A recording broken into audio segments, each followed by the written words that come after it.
بے وفاؤں کو صرف موقع ملنا چاہیے ہوتا ہے، وہ اسی موقع کی آڑ میں بے وفائی کر گزرتے ہیں درخزی۔ صرف ایک موقع۔ مجھے تو لگتا ہے دنیا کے ہر بے وفا مرد کو اس کے پارٹنر کی طرف سے ایک موقع تو دینا چاہیے۔ اس کی اصلیت سامنے آ جاتی ہے۔ وہ گیلی آواز میں بولتے اس کی آنکھوں میں دیکھتی جا رہی تھی۔ تانے مار رہی ہو مجھے؟ لپیٹ لپیٹ کر مجھے لگا رہی ہو؟ جس بے وفائی کے تانے مار رہی ہوں مجھے، وہ غیر عورت نہیں، بیوی تھی میری۔ میں نے کوئی گناہ نہیں کیا تھا، سمجھی تم؟ وہ بھڑک ہی اٹھا تھا۔ دماغ کی تنابیں ہی ہل چکی تھی۔ اندر ڈاکٹر اور باہر بیوی نے دماغ ہلا دیا تھا۔ درخزے خانزادہ کے خون میں جیسے آتش فشاں پھٹ رہا تھا۔ یہاں کی گندگی مجھے نہ بتاؤ، یہاں کا سسٹم مجھے نہ سکھاؤ۔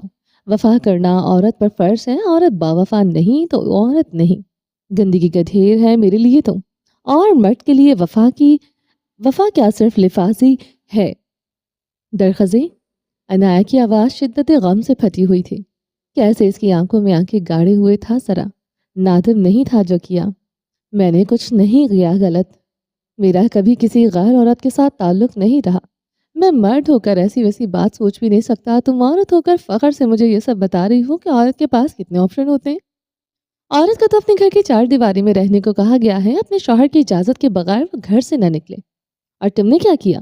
وہ دیوار پر مکہ مارتے غرایا تھا درخزی، غلط درخزی، غلط۔ آپ کو پتہ نہیں کس نے غلط انفارمیشن دی ہے۔ عورت کو اگر گھروں میں رہنے کو کہا تو مرد کو نظر نیچے رکھنے کا حکم دیا گیا ہے۔ اگر عورت پیور ہو تو مرد کو بھی اتنا ہی پیور ہونا چاہیے۔ اس کی آواز ہلکی تھی مگر مضبوط تھی۔ آنکھیں ان نشیلی آنکھوں کے سامنے جھکی نہ تھی۔ خدا نے ان مردوں کی اطاعت کرنے کو کہا جو عورت کو محبت، عزت اور محفوظ چار دیواری دے سکے۔ دے کیا مجھے محفوظ پناہ گاہ؟ آپ کی ماں، میرا بچہ اور مجھے مارنے کے در پر تھے۔ مر جاتا میرا بچہ اگر میں ایک دن اور آپ کی حویلی میں رہتی۔ اس نے روتے ہوئے کہا۔ سلے ہوئے زخم ادھڑنے لگا۔ مقابل کو دیکھتے ہی ہر زخم تازہ تھا۔ درخزی خانزادہ بے رابط سانسوں کے ساتھ اسے دیکھ رہا تھا۔ دل کے بخیے ادھیڑنے کے علاوہ دماغ کے بخیے بھی ادھیڑ کر رکھ دیتی تھی یہ عورت۔ وفا کرنا مرد کے لیے بھی اتنا ضروری ہے جتنا عورت کے لیے، سمجھے آپ؟ بات یہاں آپ کا بیوی کے پاس جانے کی نہیں ہے۔ ملالہ خان آپ کی بیوی ہے۔ میں نہ آپ کو گناہ گار کہہ رہی، نہ شرمسار ہونے کو کہہ رہی ہوں۔ مجھے اپنے ساتھ ہوئے حق تلفی سے غرض ہے۔ جب مجھے اپنی زندگی میں لائے تو کوئی دوسری پہلی عورت آپ کی زندگی میں نہیں تھی۔ مجھے دھوکہ کیوں دیا؟ کیوں جھوٹ بولا مجھ سے؟ کیوں کہا آپ صرف میرے ہیں؟ یاد رکھیے گا، ایک شادی میں مرد کے لیے بے وفائی کی گنجائش ہو سکتی ہے مگر عشق میں بے وفائی کی گنجائش نہیں۔ عشق کیا تھا آپ نے مجھ سے؟ عشق کیا تھا درخزی، وہ لہجے میں کرب لیے کہہ رہی تھی۔ ایک بار پھر سے وہ اس کے سینے پر ہاتھ رکھ کے اسے خود سے دور دھکیل گئی۔ غصہ، اضطراب، گلٹ اس مرد کو چاہے جانا ان نہیں جذبوں کا نام تھا۔ وہ اپنی ہلکی گھنی بیئرڈ پر ہاتھ پھیرتے پیچھے ہو گیا تھا۔ اس کے سامنے دیوار کے ساتھ پشت جوڑے کھڑا ہو گیا۔ وہ ٹیشو سے اپنی آنکھیں رگڑ رہی تھی۔ اتنا غیر کر دیا ہے تم نے مجھے، تمہاری ایک جسٹیفیکیشن کا۔ اب جسٹیفیکیشن کا بھی میں حقدار نہیں، ایک ایسا لفظ بھی نہیں جو میرے اندر کی بھڑکتی آگ کو ٹھنڈا کر سکے۔ وہ تکان زدہ سا شکوہ کر گیا تھا۔ حق رکھتا تھا اس عورت پر، کچھ بھی پوچھ سکتا تھا وہ، اسے جواب دینے کی پابند تھی۔ وہ تو جیسے سارے ہی تعلق ختم کر بیٹھی تھی۔ وہ اس کی باتوں پر روتے روتے مدھم سا ہنسی تھی، اپنی زخمی گلابی آنکھیں اس ستمگر پر گاڑ دی تھی۔ آپ کو لگتا ہے مجھے صفائی دینی چاہیے کیونکہ میں آپ کے ساتھ نہیں تھی؟ کیا ہر اس عورت کا کردار مشکوک ہو جاتا ہے جو اپنے مرد سے دور ہو جاتی ہے کیونکہ وہ باکراہ نہیں ہوتی؟ ہر مرد کو، ہر عورت کو ایسے کٹہرے میں کھڑا کر دینا چاہیے؟ پھر کیا گارنٹی ہے کہ زرغام آپ کا بیٹا ہے؟ وہ زکام زدہ آواز میں بولی تھی، لہجے میں کرب تھا۔ وہ اس پر شک کر رہا تھا۔ عنایہ پاشا کا ایک اور مان توڑ چکا تھا۔ وہ اس کی طرف ایک ہی جست میں بڑھا تھا، اس کا جبڑا سختی سے دبوچ گیا تھا۔ عنایہ کی بھیگی آنکھوں میں اپنی سرخ آنکھیں گاڑ دی۔ وہ اتنی سختی سے عنایہ کا جبڑا دبوچے ہوئے تھا کہ عنایہ کو اپنا جبڑا ٹوٹتا محسوس ہوا۔ اس کی خون اتری آنکھوں میں دیکھتے بھی خوف سے جھرجھری آ رہی تھی۔ وہ نگاہیں چرا گئی تھی، دل پہلو میں خوف سے دھڑکا تھا۔ میری آنکھوں میں دیکھو عنایہ پاشا۔ وہ اس کا جبڑا مزید سختی سے دبوچے اپنی آنکھوں میں دیکھنے کا کہہ رہا تھا۔ درد سے عنایا کی آنکھوں سے آنسو قطار در قطار بہنے لگے تھے۔ وہ چاہ کر بھی خود کو چھڑوا نہیں پائی تھی، وہ اس کی آنکھوں میں دیکھنے پر مجبور ہوئی تھی۔ زرغام میرا ہی بیٹا ہے اور تم باوفا بھی ہو، با کردار بھی۔ وہ جتنی سختی سے جبڑے دبوچے ہوئے تھا، اتنی ہی سختی سے کہہ رہا تھا۔ عنایا کی آنکھیں مزید شدت سے بہی تھیں۔ ٹوٹا مان جڑنے لگا، وہ آنسو بہاتی رہی۔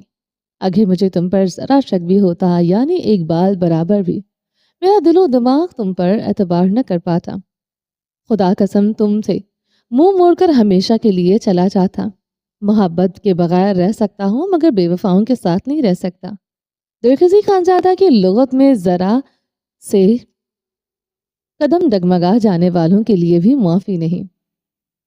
سمجھی تم؟ وہ ایک جھٹکے سے اس کا جبڑا چھوڑ گیا تھا۔ وہ اس کو پیچھے کو ہوتی لڑکھڑا گئی تھی۔ اپنے بارے میں کیا کہیں گے؟ عنایا نے اپنے گال پر آتے بال پیچھے جھٹکے تھے۔ شرربار نگاہیں اس کی بے حسی مرد پر گاڑ دی تھی۔ مجھے تم نے معافی دے گی کیا؟ وہ طنزیہ ہنسا تھا۔ اس دن مجھ سے سوال کرنا جس دن میرے لیے اپنے دل میں گنجائش پاؤ، مگر اتنا جان لو کہ میں کیا تمہارے بارے میں سوچتا ہوں۔ وہ سینے پر ہاتھ باندھ گیا تھا، دیوار سے ٹیک لگائے۔ کیا سوچتے ہیں؟ وہ ہمتن گوش ہوئی۔ یہی کہ تمہارے پاس 200 کیا 2000 آپشن بھی ہوتے، تم کسی ایک آپشن کے بارے میں بھی نہ سوچتی۔ وہ نگاہیں چکائے اس بے وفا کو سن رہی تھی۔ باتیں وہ آج بھی اچھی کرتا تھا، آنکھیں مزید شدت سے بہنا شروع ہو گئی تھی۔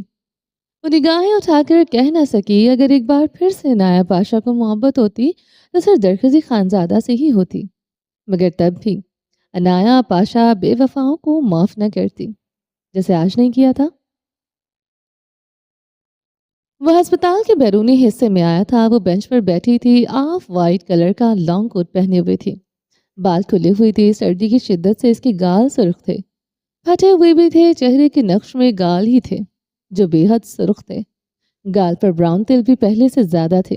وہ بغور اسے دیکھے گیا کیا وہ اپنا خیال نہیں رکھتی تھی؟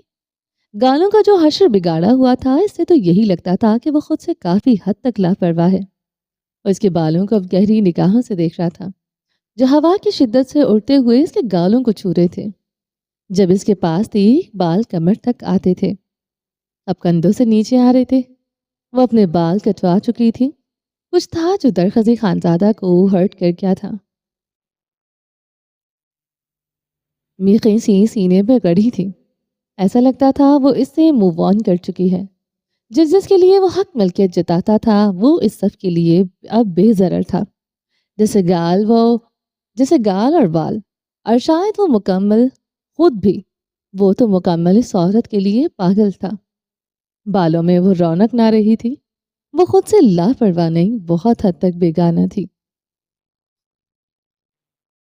گلابی لب جو سردی کی شدت سے نیلے پڑ رہے تھے، وہ بھی پیڑی زدہ سے تھے۔ وہ بار بار اپنے ہونٹوں پر زبان پھیر رہی تھی، ایسا لگتا تھا یہ لڑکی زندگی نہ جی رہی تھی بلکہ زندگی اسے جی رہی تھی۔ وہ ایسی تو نہ تھی۔ کبھی اس لڑکی کو رنگوں سے عشق تھا، ڈریسنگ کا جنون تھا۔ درخزی خانزادہ نے اس کے پیروں کو دیکھا، وہ سلیپرز پہنے ہوئے تھی۔ شاید زرگام کی وجہ سے وہ جلدی میں سلیپرز پہن کر آئی تھی۔ اتنی سردی میں وہ بغیر ساکس اور شوز کی تھی۔ وہ گردن چکائے اپنی نگاہیں اپنے شوز پر گاڑ گیا تھا۔ اس لڑکی کا گناہگار ہے، وہ مانتا تھا۔ وہ پھر سے اسے دیکھے گیا، سردی کی شدت سے وہ ہلکا ہلکا کانپ رہی تھی، مگر بہادر بنی بیٹھی تھی۔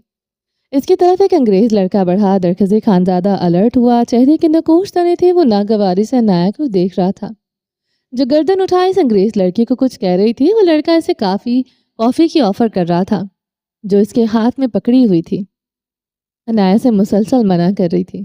وہ لڑکا بضد تھا، پتہ نہیں اس لڑکی کو سردی سے کانپتی اس لڑکی نے متوجہ کیا تھا یا اس لڑکی کے تنہا غم زدہ ہونے پر۔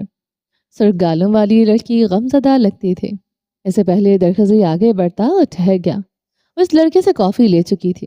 درخزی خانزادہ کا سارا خون اس کی کنپٹی پر جمع ہوا تھا۔ وہ اس لڑکے سے کافی لے کر اس پر جیسے گرم کھولتا پانی اندیل چکی تھی، مگر اگلے ہی لمحے درخزی خانزادہ کے لبوں سے کہکا نکلا۔ وہ کافی اس لڑکے کی جیکٹ پر پھینک چکی تھی۔ وہ محفوظ نگاہوں سے اپنی بیوی کو دیکھے گیا۔ وہ لڑکا غصے میں عنایہ کی طرف بڑھا تھا، شاید اسے مارنے کے لیے۔ وہ اس لڑکے کے سینے پر دونوں ہاتھ جماتے سے پوری قوت سے پیچھے دھکیل چکی تھی۔ وہ لڑکا زمین پر چت گرا تھا۔ وہ بکھری ہوئی شیرنی لگ رہی تھی۔ I will call the police. You don't know me yet. I have American nationality. وہ انگلی اٹھائے غرا رہی تھی، بس نہ چلتا تھا وہ اس لڑکے کو کچا چباتے۔ درخزی خانزادہ امپریسو نگاہوں سے اسے دیکھ رہا تھا۔ وہ کینیڈا میں بھی امریکہ کی نیشنلٹی کی دھمکی دے رہی تھی۔ پاشا سسٹرز کی طرف سے دیا جانے والا وہ ڈرا ہوا تھا جس سے کوئی بھی ڈرتا نہیں تھا۔ زمین پر گرا وہ لڑکا نہ ڈرا نہ امپریس ہوا تھا۔ اس سے پہلے وہ لڑکا کھڑا ہوتا، درخزی خانزادہ تیزی سے اس لڑکی کی طرف آیا، اپنا ہاتھ دے کر اسے اٹھنے کی پیشکش کی۔ وہ لڑکا بھی اپنا ہاتھ درخزی کے ہاتھ کی طرف بڑھا گیا تھا۔ تھینکس مین۔ وہ کھڑا ہوتے درخزی خانزادہ کا شکریہ ادا کرنے لگا۔ اس سے پہلے وہ عنایہ کی طرف پھر سے بڑھتا، درخزی خانزادہ اس کے شانوں پر دوستانہ انداز میں بازو پھیلا گیا۔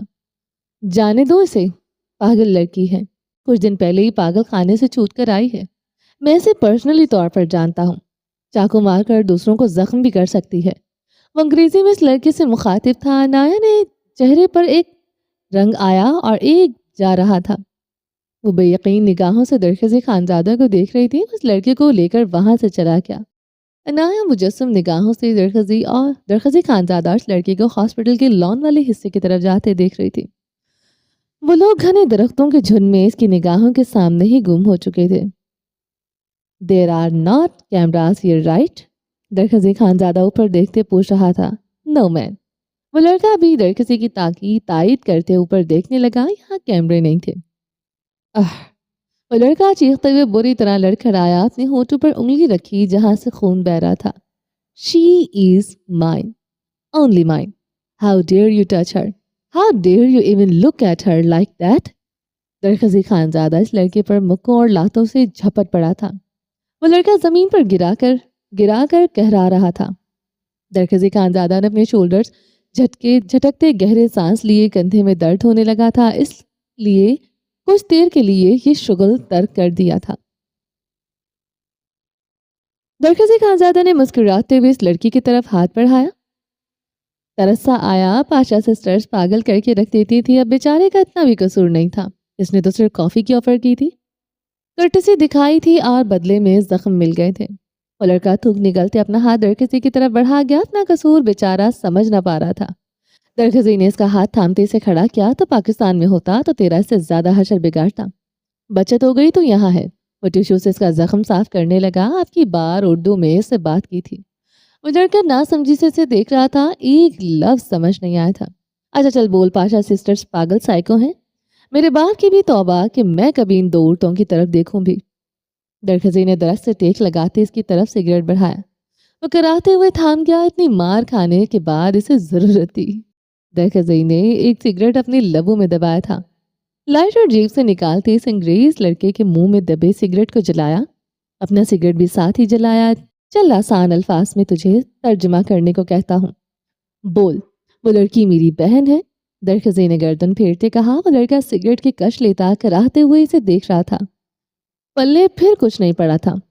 I said say. وہ لڑکی میری بہن ہے، درخزی خانزادہ دہاڑا۔ وہ لڑکی میری بہن ہے، وہ اٹک اٹک کر بولا تھا، اردو بولنے میں کامیاب ہو چکا تھا۔ سرخ آنکھیں سب کچھ کروا سکتی تھی، وہ بیچارہ ڈر گیا تھا۔ گڈ۔ درخزی خانزادہ اس کے قریب ہوا، پچکارتے ہوئے اس کی جیکٹ جھاڑی۔ پولیس کے پاس جانے کی ضرورت نہیں ہے، ایسے ہی تو اور میں ساری رات جیل میں گزاریں گے، معاملہ یہی رفع دفع کرتے ہیں۔ آپ کی بار، درخزی نے انگریزی میں کہا۔ ہاؤ؟ وہ درخزی خانزادہ سے خوف کھا رہا تھا۔ ایسا خرد دماغ بد تہذیب انسان سے پہلی بار واسطہ پڑا تھا۔ رات کے اس پہر اتنی سردی میں کوئی نہیں تھا، ہسپتال کی بلڈنگ بھی یہاں سے دکھائی نہ دیتی تھی۔ ایسے درخزی خانزادہ نے بے دردی سے پوری قوت سے اس کے پیٹ میں مکہ دے مارا تھا۔ وہ چیختے ہوئے پیٹ کو پکڑ کر رہ گیا تھا۔ پتلی گلی سے نکل کر جا، ورنہ تجھ پر ہراسمنٹ کا کیس کروں گا۔ کرنے والی وہی پاگل لڑکی ہوگی اور میں اسے ڈرا رہا تھا۔ یقین نہیں آتا نا وہ پاگل لڑکی ہے؟ دیکھتا ہوں اس کا پاگل پن، درخزی نے کہتے اپنی جیکٹ اتارتے اپنی ٹی شرٹ بھی اتارتی تھی۔ وہ لڑکا درخزی خانزادہ کی چوڑی ورزشی باڈی دیکھ کر جہاں امپریس ہوا تھا وہاں خوف زدہ بھی ہوا تھا. کسی ریسلر کی طرح باڈی تھی. درخزی خانزادہ نے اپنے کندھے کی طرف اشارہ کیا. ٹانگوں پر لگی پٹی کھینچ کر اتاری. یہ دیکھ چاقو مارا تھا اس نے مجھے. شکر کر تیرا قیمہ نہیں بنا ڈالا. وہ بے چارگی سے بولتے اس لڑکی سے اظہار ہمدردی کر چاہ رہا تھا. درخزی خانزادہ کا بس نہ چل رہا تھا. اس لڑکے سے لپٹ کر رو بھی لیتا. اتنا ظلم اس معصوم دکھنے والی لڑکی نے اس کے ساتھ کر ڈالا تھا.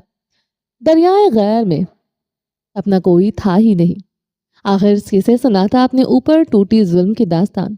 وہ لڑکا اسے بےچارگی بھری نگاہوں سے دیکھ رہا تھا. اسے یہاں سے جانے دے بس یہی گزارش تھی. اچھا پاگل انسان سے پالا پڑا تھا. دفع ہو جا ورنہ اگلی بار تیری باری ہوگی. وہ ہونک بنے لڑکے پر گرجا تھا. اسی لمحے اس لڑکے نے دوڑ لگا دی تھی. درخزی خانزادہ نے درخت سے ٹیک لگائے. گہرے گہرے سانس لیے. ہیرو پنتی کے چکر میں زخم جیسے اندر سے ادھر گیا تھا. سگریٹ کی کش لیتے وہ آنکھیں موند گیا تھا. ہر زخم گوارا تھا مگر اس پاگل لڑکی پر کسی ایک کی نگاہ برداشت نہ تھی. بے وفاؤں کی اس دنیا میں ایک اسے ہی تو وہ اپنا مانتا تھا. وہ اپنی شرٹ جیکٹ پہنتے ہوئے عنایہ کی طرف آیا تھا. وہ اسے دیکھتے بے رخی سے چہرہ پھیر گئی تھی. وہ اس لڑکے کے ساتھ دوستی گانٹھنے پر سخت زہر لگا تھا. کلام والی غیرت لگتا تھا اپنے ساتھ یہاں نہ لایا تھا. درخزی خانزادہ کے ہاتھ میں گرم گرم کافی تھی. وہ اس کے قریب بینچ پر بیٹھ گیا تھا. عنایہ کی طرف مسکراتے ہوئے دیکھتے کافی بڑھائی. مجھے پینی ہوگی تو میں خود بھی خرید سکتی ہوں. وہ سلگ کر بولی تھی جانتا ہوں تم خود خرید سکتی ہو.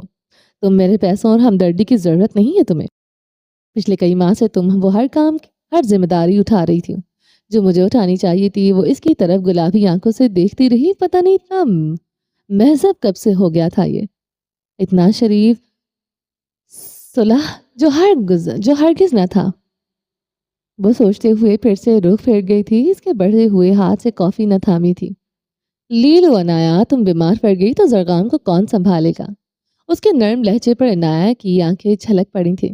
کسی کا کندھا چاہیے تھا جس سے لگ کر وہ اپنی سارے غم اپنی درد اپنی ساری تھکن اتارتے. وہ مزید خود پر قابو نہ رکھ سکی تھی. وہ اس کے کندھے پر سر رکھے پھوٹ پھوٹ کر رو دی تھی. وہ دیوار سے سر ٹکائے آنکھیں موند گیا تھا. ایک سکون تھا جو رگوں جاں میں اترا تھا. عنایہ پاشا اس کا وہ سرمایہ تھی جس کے لیے وہ اپنا آپ تیاگ دے. پھر چاہے منافع ہو یا نقصان اس کے لیے معنی نہیں رکھتے. وہ اس کے کندھے پر پیشانی ٹکائے ہوئے سسک رہی تھی. ٹانکے اس کے بوجھ سے پھر سے ادھرنے لگے تھے. وہ ضبط کیے رہا. اسے خود سے دور چھٹک نہیں سکتا تھا. ایک صدی کے بعد یہ لڑکی ملی تھی. اب کیسے وہ اسے جانے دے سکتا تھا. وہ کافی دیر تک اس سے لپٹی روتی رہی. اس کے آنسو درخزے کو تکلیف دے رہے تھے مگر وہ چاہتا تھا وہ اپنے سارے آنسو بہا لے. اس کے بعد کبھی اسے رونے نہیں دینا چاہتا تھا. بلاخر وہ کر رہا تھا. وہ رونا بند کر دے تو وہ یہی چاہتا تھا. رونے کا یہ شغل ساری رات چلنا تھا. اب وقت آ گیا تھا. I am sorry. عنایہ شرمندہ ہوئی. اسے دور ہوئی. خف سے لب کاٹنے لگی. وہ کیسے اتنی بے اختیار ہو سکتی تھی. جی بھر کر خود کو کوسا تھا. اتنے بھی شرمندہ نہ ہو. چاقو بھی تم نہیں مارا تھا. مسکراتے ہوئے اس کا ظلم یاد کروایا تھا. میں آپ کے کندھے سے لپٹنے پر شرمندہ ہو رہی ہوں. یہ حق میرا نہیں. وہ اپنے آنسو صاف کرتے چہرہ پھیر گئے تھے. عنایہ بات ختم نہیں ہوگی مسٹر درخزی خانزادہ. وہ اس کی بات کاٹتے ایک جھٹکے سے کھڑی ہوئی تھی. یہ چھوٹا موٹا جھگڑا نہیں جو آپ کی ڈانٹ اور میرے رونے دھونے پر ختم ہو جائے گا. جرم کیا ہے آپ نے. مجھ سے معافی کی توقع مت رکھیے گا. عنایہ پاشا معاف کرنے والوں میں سے نہیں ہے. وہ سرخ چہرے کے ساتھ بولی تھی. وہ بھی غصے سے کھڑا ہو گیا تھا. دل و دماغ کو ایک بار وہ پھر سے جھنجھنا چکی تھی. لفظ تھے کہ گولیاں جو سیدھا کنپٹی پر لگتے تھے. کیا جرم کیا ہے میں نے. اگر میں نے جرم کیا ہے تو تم نے بھی جرم کیا ہے. ایک مجرم دوسرے مجرم کو سزا کیسے سنا سکتا ہے. وہ بھڑک اٹھا تھا. ہم دونوں کے جرم الگ الگ نوعیت کے ہیں.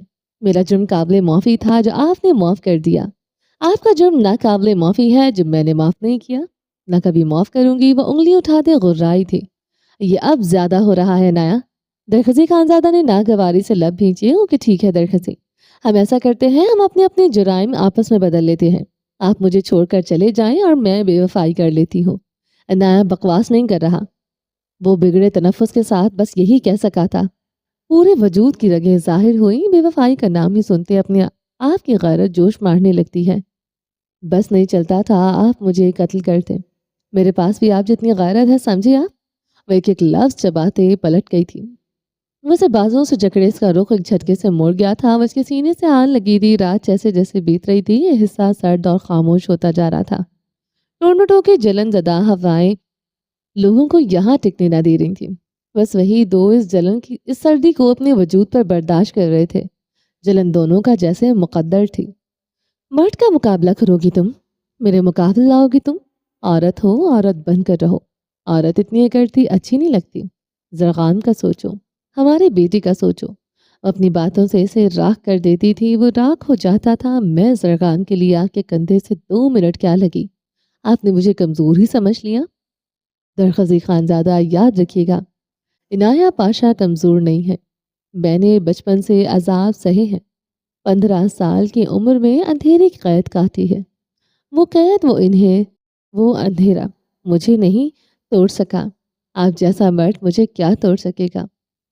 مجھ جیسے مرد سے کیا مراد ہے تمہاری؟ وہ اسے اپنی مزید قریب کر گیا تھا۔ پیشانی پر گہری سلوٹیں پڑی تھی۔ جھوٹا، دھوکے باز، بے وفا۔ وہ بے خوف لہجے میں بول اٹھی تھی۔ آنکھیں سٹل سرخ ڈورے تیرتی آنکھوں میں جمی رہے۔ وہ اسے کچھ پل سرخ سرد نگاہوں سے دیکھتا رہا، پھر اپنے شکنجے سے آزاد کر گیا تھا۔ وہ کچھ سخت کہہ کر اپنا اور اس کا ریلیشن مزید خراب نہیں کر سکتا تھا۔ اس کے بیٹے کی ماں تھی۔ وہ اپنے بیٹے کے لیے سب سہن کر سکتا تھا۔ اگر وہ پوری دنیا میں کسی کے لیے نرم تھا تو عنایہ پاشا تھی، اور ہمیشہ رہنے والا تھا۔ جاؤ یہاں سے۔ وہ اپنی ناک کی ہڈی پر انگلی رکھتے گردن جھکا کیا تھا۔ اپنے غیظ و اشتعال پر بمشکل قابو پایا۔ عنایہ نے بینچ پر رکھا کافی کا مگ اٹھایا، ایک سپ لی۔ اپنے کوٹ کی پاکٹ سے پیسے نکالتے وہ درخزی کے ہاتھ میں تھما چکی تھی۔ وہ ضبط کی انتہا پر خود پر کنٹرول کرنے لگا۔ اس کا ایکٹ درخزی خانزادہ کا خون جلا چکا تھا۔ وہ یہ سب کر کے اسے اس کی ویلیو بتا رہی تھی۔ وہ کینیڈین ڈالر کو بغور دیکھتے اپنی پاکٹ میں ڈال کیا تھا۔ گردن میں گلٹی ابھر کر معدوم ہوئی تھی، تکلیف ہوئی تھی۔ شکریہ مس امریکہ، چینج اگلی بار صحیح، اب تو یہ سب چلتا رہے گا۔ وہ چبا چبا کر بولتے بینچ پر بیٹھ گیا تھا۔ عنایہ سے شرر بار نگاہوں سے گھورتی اس کے سامنے والے بینچ پر بیٹھ چکی تھی۔ وہ سر دیوار کے ساتھ ٹکائے اسے سرسرخ نگاہوں سے گھورنے لگا تھا۔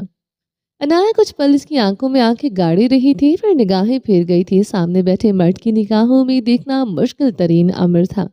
اس کی آنکھوں میں تیرتے سرخ ڈورے آج بھی اس کی ریڑھ کی ہڈی سنسنا دیتے تھے۔ درخزی خانزادہ کی نگاہوں کی تپش اور سردی نے اس پر مزید کپکپی طاری کرتی تھی۔ وہ بے نیازی ڈھیٹوں کی طرح بیٹھی رہی تھی۔ سامنے مرد پر یہ باور بھی کروانا تھا کہ وہ کمزور نہیں۔ اس پر اب کچھ اثر نہیں کرتا، نہ یہ موسم، نہ حالات، نہ اس مرد کا لمس، نہ کوئی بات۔ وہ بہت عرصہ پہلے اپنے اور اس کے درمیان رشتے کی شہ رگ کو کاٹ چکا تھا۔ وہ اس کے کپکپاتے بدن کو بغور دیکھتے تعصب سے سر ہلا گیا تھا۔ سامنے بیٹھی لڑکی اس پر باور کروا رہی تھی، اب وہ پتھر کی ہو چکی ہے۔ نہ اس پر موسم کی شدت کا اثر ہوتا ہے، نہ جذبوں کا۔ اس لڑکی کی نم سرخ گلابی آنکھیں کہتی تھی وہ آج بھی جذبوں کے زیر اثر ہے۔ وہ آج بھی اسے نہیں بھلا سکی۔ بے شک وہ خود کو برف کی ڈلی ثابت کرتی رہے، برف ایک دن پگھل جاتی ہے۔ وہ جانتا تھا، وہ اس کے پگھلنے کا انتظار کر سکتا تھا۔ وہ انتظار کرے گا تا قیامت تک، پوری زندگی۔ وہ اپنے سر کے نیچے دونوں بازو ٹکائے اسے گہری نگاہوں سے دیکھنے لگا۔ وہ لب کھینچے ہوئے اپنے ناخن چبانے لگی۔ وہ گہرا مسکرایا تھا، یا خود کو مضبوط ظاہر کرنے کا کون سا طریقہ تھا؟ شاید کوئی تکنیک۔ زندگی اسی عورت کے دم سے خوشگوار تھی۔ وہ سب کچھ بھول جاتا تھا۔ اور اس کی نگاہوں پر بری طرح بلش کر رہی تھی۔ سرخ پھٹے ہوئے گال مزید سرخ ہو چکے تھے، یقیناً گالوں سے آگ نکل رہی ہوگی۔ وہ سوچتے ہوئے اس کے گال چومنے کے لیے بےتاب ہوا تھا۔ وہ بینچ سے اٹھتا بے اختیاری میں اس کی طرف بڑھا۔ اس کے لیے کشش تقل عنایہ پاشا تھی۔ وہ مقناطیس کی طرح کھینچا چلا آ رہا تھا۔ عنایہ یوں ہی بیٹھی رہی، دھڑکتی دھڑکنیں شدت اختیار کر گئی تھی۔ وہ اس کے ساتھ آن بیٹھا تھا۔ عنایہ سے دور کھسکی تھی۔ وہ جھکتے ہوئے اپنے پیروں سے شوز نکالتے اپنی ساکس اتار رہا تھا۔ عنایت دوسری طرف نگاہیں جما گئی تھی، پتہ نہیں کیا کر رہا تھا۔ ہاں، اس کی بلا سے وہ یوں ہی رخ موڑے بیٹھی رہی۔ اس کے قدموں میں پنجوں کے بل بیٹھا تھا۔ عنایا نے سٹپٹاتے ہوئے اسے دیکھا۔ وہ اس کا پیر سلیپر سے نکالے اپنی تھائز پر رکھ کیا تھا۔ عنایا الجھن بھری نگاہوں سے اسے دیکھ رہی تھی۔ وہ اس کی ساکس پہنانے لگا۔ یہ کیا کر رہے ہیں آپ؟ میں آپ کی طرح ساکس نہیں پہنوں گی، وہ چھٹپٹائی تھی۔ وہ سختی سے اس کے پیر جکڑے رہا۔ مجھے فنگس کی بیماری نہیں جو تمہیں بھی ہو جائے گی، ابھی تھوڑی دیر پہلے ہی پہنی ہے۔ وہ سنجیدگی سے کہتے اسے جراب پہنا گیا تھا۔ دوسرے پیر میں بھی اس نے جراب پہناتے اسے زبردستی سلیپرز پہنائے۔ عنایا خجالت سے سرخ ہوئی تھی۔ وہ اس کے پیروں، اس کے جوتوں کو ہاتھ لگائے اچھا نہیں لگا تھا۔ وہ اس مرد کی عزت آج بھی کرتی تھی، بس یہی ایک جذبہ تھا جو اس مرد سے منسلک تھا۔ جذبے اس مرد کے لیے گوارا نہ تھے۔ وہ اس مرد کے لیے ہر جذبہ سیاہ ہوتا دیکھنا چاہتی تھی۔ تھینکس آپ کی ذرا نوازش کا، وہ بے رخی سے بولی تھی۔ $1 نہیں دو گی مجھے اس سروس کے لیے؟ اس کی طرف دیکھتے اسد سنجیدہ تھا، مذاق کی کوئی رمق اس کے چہرے پر نہ تھی۔ عنایا بھڑ بھڑ چلی تھی، رنگت کندھار ہوئی تھی۔ اسے تو لگا تھا وہ پیسے دے گی تو مقابل کا خون جوش مارنے لگے گا، وہ اسے کچھ دن اپنی شکل نہیں دکھائے گا، مگر وہ تو اس سے خود پیسے مانگ رہا تھا۔ چینج واپس کرنا تھا آپ نے، اس میں سے رکھ لے، کاٹدار انداز میں کہا تھا، مگر یہ پیسے کم ہیں، میں مزید لوں گا۔ اوکے مس امریکہ، وہ سنجیدگی سے کہتے اپنی جیکٹ سے کچھ نکالنے لگا تھا۔ اب وہ اس کے ہاتھوں میں گرم دستانے پہنا رہا تھا۔ عنایا نے اپنی ہاتھ کھینچنے چاہے، وہ زبردستی اس کے ہاتھ تھامے رہا۔ یہ سب میں اپنی بیٹی کے لیے کر رہا ہوں، تم ٹھیک رہو گی تو میرا بیٹا ٹھیک رہے گا۔ اس کے ہاتھ تھامتے سختی سے بولا تھا، برفیلی نگاہ پر گاڑی تھی، میرے بیٹے کی ماں ہو تم، یاد رکھنا ہر تعلق توڑ بھی دو مگر یہ تعلق کبھی نہیں ٹوٹے گا۔ وہ سختی سے کہتے اٹھا تھا، تیز تیز قدموں سے اندر کی جانب بڑھ گیا تھا۔ گہرے سانس لیتے چہرہ ہاتھوں میں گرا گئی تھی۔ ہر تعلق ٹوٹ چکا تھا، یہ بھی ٹوٹ ہی جائے گا۔ وہ تلخی سے سوچ کر رہ گئی تھی، اس مرد کی کسی بات، کسی جذبے پر اعتبار نہ تھا۔ اس کمرے میں سگریٹ اور دواؤں کی ملی جلی بو پھیلی ہوئی تھی۔ ہوٹل کے اس شاندار لگژری کمرے میں اس کی راحت کے لیے ہر سامان تھا۔ امپورٹنٹ ڈرنکس تک میز پر سجی تھی، جنہیں اس نے چھوا تک نہ تھا جب سے اسے مل کر آیا تھا۔ ہر نشے سے نفرت ہو گئی تھی، سگریٹ تک اس کی انگلیوں میں جلتا راکھ ہوتا رہتا تھا۔ وہ کشن سر کے نیچے رکھے صوفے پر لیٹا ہوا تھا، انگلیوں میں دبا سگریٹ ابھی بھی جل کر راکھ ہوتا رہا، بالکل اس کے دل کی طرح۔ اس کا چہرہ بے تاثر تھا، نقوش میں بے چینی اضطراب ہر تھوڑی دیر بعد ظاہر ہونے لگتی تھی، جسے وہ ہر تھوڑی دیر بعد سپاٹ پن میں چھپا لیتا تھا۔ پیسہ تھا، پاور تھی، سب کچھ اس کے پاس تھا، کمی بس اسی کی تھی، اور یہ کمی سب کچھ پر بھاری تھی۔ اس سا غریب جیسے پوری کائنات میں کوئی نہ تھا۔ جلتا سگریٹ اب اس کی انگلیوں کو جلا رہا تھا۔ اس نے لبوں میں دبا لیا، جس کی وہ جگہ ہو اسے جلد یابتیں مل ہی جاتی ہے۔ وہ کش لیتے گہرا مسکرایا تھا، بے چینی عنقا ہوئی تھی۔ سگریٹ اب اپنے اصل مقام پر تھا، عائش ملک کا مقام بھی اس کی دھڑکن تھی۔ وہ بہت جلد اس کے پاس یہیں دھڑکے گی۔ خود پسند سردار زاویار خانزادہ جانے کیوں خوش فہم تھا۔ اس کے نقوش میں پھر سے اضطراب کھل گیا تھا۔ وہ ایک ملاقات اس کا سکون غارت کر گئی تھی۔ وہ نہ ڈر تھی مگر اتنی بے خوف اچھی نہ لگی تھی۔ اسے تو اسے ڈرنا چاہیے تھا، مگر وہ تو اس کی چادر پر پاؤں رکھے کھڑی تھی۔ عائش ملک بہادر ہوگی تو وہ کمزور پڑ جائے گا۔ عجب سی سوچیں اس خوف زدہ کیے ہوئی تھی۔ اسے ڈرنا چاہیے تھا، وہ آر زدہ ہوا تھا، اسے میرا خوف کیوں نہ تھا۔ سگریٹ کا کش لیتے اس نے سامنے کھڑے ملنگ جان سے پوچھا۔ اسے ملنگ جان سے سوال کرنا راحت دیتا تھا، وہ آگے سے فلسفہ نہیں بگاڑتا تھا، اکثر اس کی مرضی کے مطابق جواب دیتا تھا۔ یہی ایک بات تو ملنگ جان میں پسند تھی، وہ اس کے سامنے کھڑا عورت کو ہی برا بھلا کہتا تھا۔ عورتوں سے زاویار کی دشمنی بھی تو گہری تھی۔ یہ عورتیں ہی بری ہوتی ہیں ہر فساد کی جڑ، مرد بیچارہ تو مظلوم ہوتا ہے۔ جیسے وہ مظلوم تھا اپنی کہانی میں، وہ خود کو ولن نہیں معلوم سمجھتا تھا، مظلوم سمجھتا تھا۔ عائش ملک اس پر کیسے کیسے ستم ڈھاتی تھی، یہ وہ جانتا تھا یا اس کا رب؟ عورت خوفزدہ ہونے کا ناٹک کرتا ہے خان، ڈرتا کوئی نہیں۔ اگر اس کے پاس گھر کا سربراہ ہی ہوتا تو وہ مرد کو سب سے پہلے بے گھر کرتا۔ یہ تو ہم مردوں کا حوصلہ ہے، ہم اسے اپنا ہی گھر کا مالک بنا دیتا ہے۔ ملنگ جان کی بات پر وہ گہرا مسکرایا تھا۔ وہ اسے اپنی حویلی کی ملکہ تو نہ بنا سکا تھا مگر اپنے دل کی ملکہ بنا بیٹھا تھا۔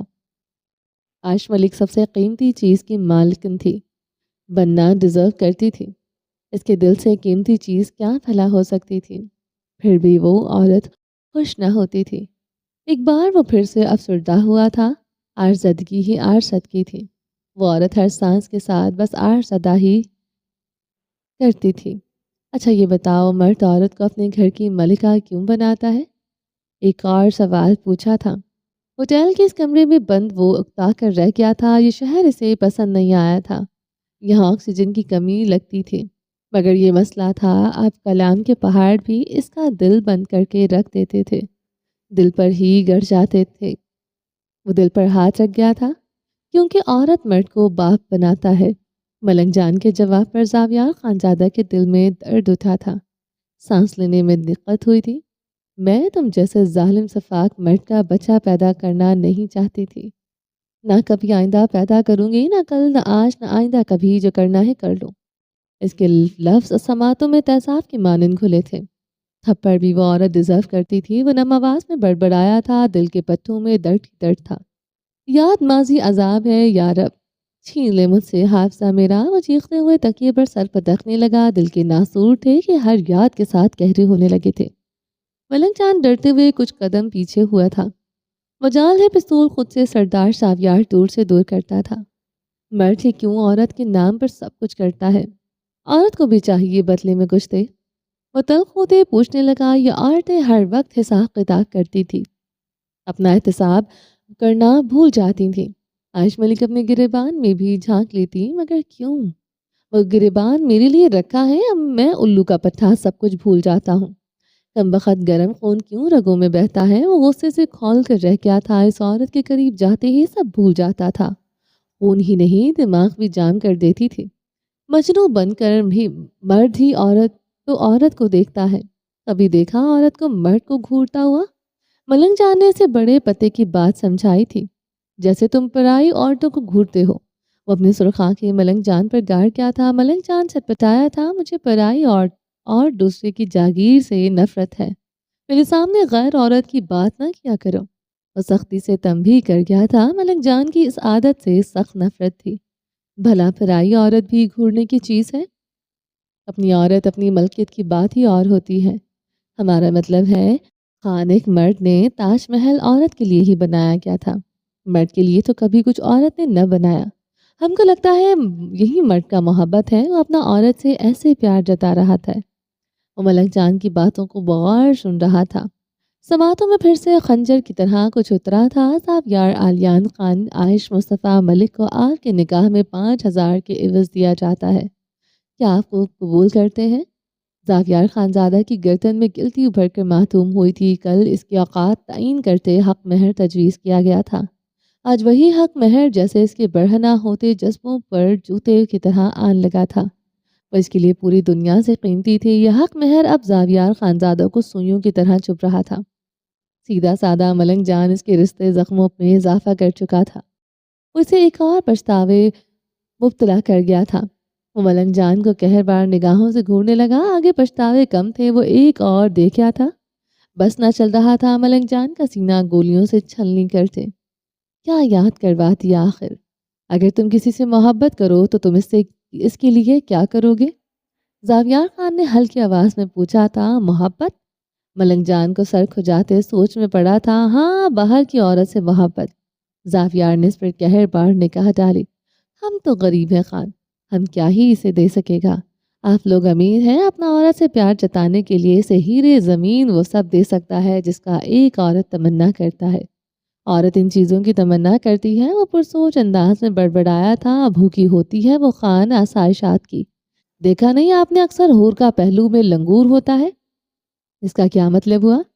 ہم پر تو آج تک کوئی عورت فریفتہ نہ ہوا، ہم کو تو ہر عورت دیکھتا کڑوا سا منہ بنا لیتا ہے۔ ہمارے پاس نہ پیسہ ہے نہ شکل۔ ملنگ جان نے حسرت سے کہا تھا، اس ہوٹل میں